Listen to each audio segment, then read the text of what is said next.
Welcome to news today.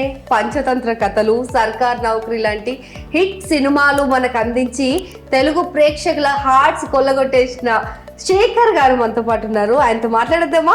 Hi అండి. Hi, ఎలా ఉన్నారు? బాగున్నాను.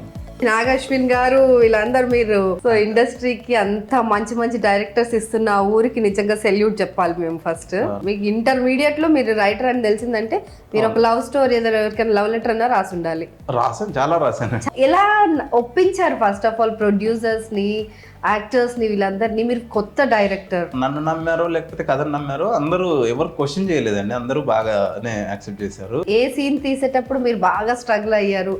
కథల్లో జరగలేదండి, సర్కార్ నౌకరికి జరిగినాయి. ఒక ప్రొడ్యూసర్ ని ఒప్పించాలంటే స్టోరీ నరేట్ చేయాలి కదా.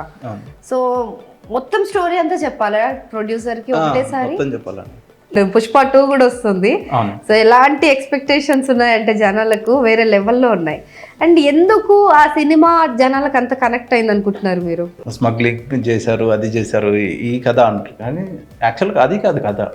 తెలివిగా పంపిస్తున్నాడు, ఇంటెలిజెన్స్ ఇదంతా కాదు, అది డ్రామా. సుకుమార్ గారు గొప్ప విషయం అదండి. సో ఫస్ట్ ఆకాష్ ని తీసుకున్నప్పుడు జస్ట్ ఆయన లుక్స్ చూసి సెలెక్ట్ చేస్తారు కదా, తర్వాత ఏమన్నా ఆడిషన్ లాగా ఫస్ట్ షాట్ అట్లాంటివి ఏమన్నా చేయించారు? లేదండి, వర్క్ షాప్ ఆల్మోస్ట్ సినిమా మొత్తం కింద ఆఫీస్ లో సెల్లర్ లో సినిమా మొత్తం షూట్ చేసిన, సెట్ వేసి. సునీత గారితో ఎందుకు పాట పాడించలేదు? ఆ సీన్ చేయలేమో అన్నాడు. భారతీయుడు 1 కి భారతీయుడు 2 కి ఏంటి మీరు డిఫరెన్స్ గమనించారు? కూతురు ప్రాణం కంటే కూడా ఆ 500 గొప్పవి కాదని ఆయన ముందే చెప్పేసి ఆయన రైటింగ్ లో.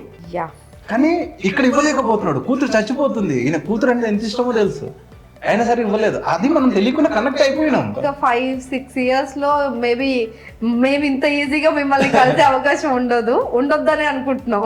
కలవకుండా పోదాం, అలా కాదు సార్, చాలా కష్టపడొచ్చి కలుస్తాం మిమ్మల్ని.